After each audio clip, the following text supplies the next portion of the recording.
The U.S. Immigration and Customs Enforcement announced on Tuesday that it has officially received over 100,000 applications from Americans who want to join ICE. U.S. Department of Homeland Security Secretary Kristi Noem recently announced that ICE waived age limits for new applicants, so even more patriots qualify to join ICE. All ICE law enforcement recruits are required to go through medical screening, drug screening, and complete a physical fitness test. ICE is offering recruitment bonuses of up to $50,000 and student loan help to brave and heroic Americans interested in helping with the Trump administration's deportation drive.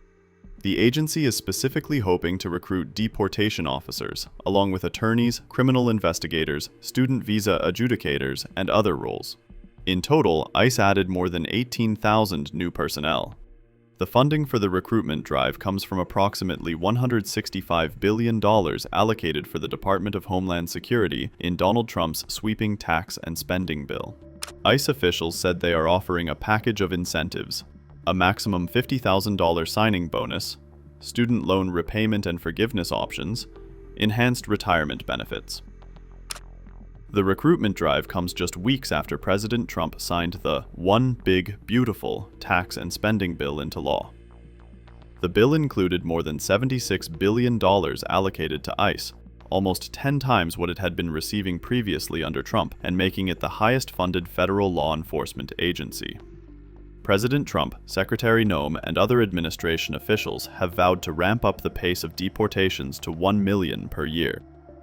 Not only is Comrade Kamala allowing illegal aliens to stampede across our border, but then it was announced about a year ago that they're actually flying them in. Nobody knew that. They were secretly flying in hundreds of thousands of people. Some of the worst murderers and terrorists you've ever seen. They were taking anybody that wanted to come in, and they're flying them in. So when they tell you about their borders a little bit better than it used to be, they only did that for election reasons. Not good, but it's a little bit better. But they don't tell you that the flights are still coming in here, bringing in thousands and thousands of illegal aliens, and they're being dropped into the midsection of our country, because all states are really border states right now. And I'm the border president. I solved it in 2016, probably got elected because of that in 2016.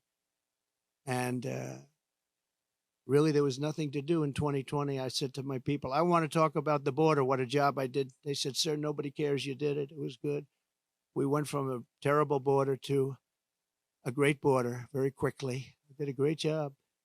And then I come in and I look at what's happening now. And the only difference is that the border in 2016 was 1/20th what it is now. We have the worst border in the history of the world. There's never been a border like this. And I want to be the border president, and I hope you call me the border president, because I'm going to show you what a border security job we can do, and we're going to do a job like never has been done before. There's never been a border like this. I believe the real number is 21 million people are here, and many are thugs, criminals. And remember this, if you go to South America, and if you go to these countries that have taken their prisoners out of their jails to empty their jails and dumped them into the United States like we're a dumping ground, you're going to see their crime rates have gone down by 50, 60, 70, and 80%. If you look at Caracas, Venezuela, they took their criminals and drug dealers and rapists off the street and they dumped them into the United States of America. Dumping ground, they call it. We're a dumping ground for Venezuela because we have stupid people running our country.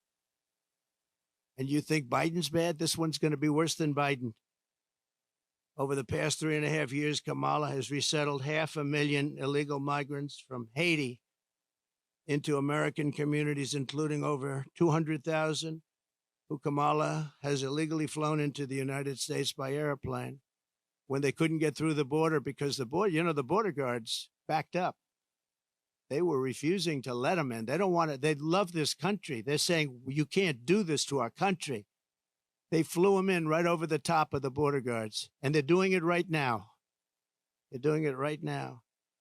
In Springfield, Ohio, 20,000 illegal Haitian migrants have descended upon a town of 58,000 people, destroying their way of life. They've destroyed the place. And people don't like to talk about it because even the town doesn't like to talk about it. because it sounds so bad for the town. They live there. They're proud. They love the town. For years, it was a great place, safe, nice. Now they have 20,000, and I actually heard today it's 32,000, the new number. Illegal aliens are now coming in from all over the world, from prisons, jails, mental institutions. They're coming in at levels that we've never seen before. We cannot let this happen to our country. And I will be your border president. And I hope you call me a border president. I never thought I'd have to say that again, because we fixed the border and now it was 100% beautiful. And that includes fentanyl and drugs and everything else. We had it fixed and now nobody's ever seen anything like it. And I guess they want to do it because we built hundreds of miles of wall and we had hundreds of miles, I said, after we completed, much more than I said I was going to complete. And it had a huge impact. But after I completed it, we had all of this wall to be put up. It could have been put up in 200 miles, could have been put up in 3 weeks, would have been totally sealed and much larger than I originally said, but it worked so well. We were doing so well. And not only didn't they put it up, they sold much of it for 5 cents on the dollar. Very expensive wall, has wires inside of it for technology. Hardened steel, hardened concrete, and rebar. They wanted all three. I did it as per the Border Patrol. I disagreed with the look. They said, sir, this is the only way. We had to put a anti-climb panel on top. The panel on top is an anti-climb panel. I said, I don't like the way it looks. They say, I know, but it stops people from climbing. I said, all right, we'll do it the way you want. A president has a duty to keep you safe. Kamala will turn America into a poor, violent, third world refugee camp. It already sort of is. We have elections that are a mess, and we have a border that's the worst of any border ever in the world. There's never been a country ever in the world that's allowed 21 million people to come across in a short period of time.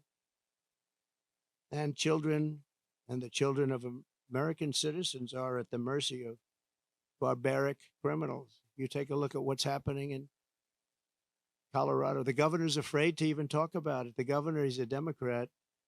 Colorado, I hope you're going to vote for Trump because you're being stampeded by your own politicians. The governor can't talk about it because he can't go against the policies of these lunatics that want all these people to come into our country without knowing who they are. We don't even know where they come from. As of last week, I was told by Tom Homeland, we had 168 countries represented over the last 12 months. In other words, people came in illegally from 168 different countries. Most people don't know there's that many countries. There's more than that in the world. We'll know them all pretty soon, I'm sure. Maybe Springfield, maybe Aurora, maybe both. We'll go there. I can say this, we will do large deportations from Springfield, Ohio. Large deportations. We're going to get these people out. We're bringing them back to Venezuela. You know, he told Biden he's not accepting anybody back. They moved all their criminals. Not all of them, but the rest are moving in now. They emptied their jails in Venezuela, emptied their criminals, emptied the nests. They call them nests of bad people. They're all now in the United States, and they're now taking over cities. It's like an invasion from within. And we're going to have the largest deportation in the history of our country. And we're going to start with Springfield and Aurora. No. The real threat is what's happening at our border, because you have thousands of people being killed by illegal migrants coming in. And also dying. You have women dying as they come up. They're coming up in large groups. We call it a caravan. I think I came up with that name, but it's really what it is. 10,000, 15,000, 20,000 people. And you have large numbers of women being killed in those caravans coming up to this country. And then when they get here, they can go into the country and they end up being sex slaves and everything else. Those are your real problems, not the problem that you're talking about.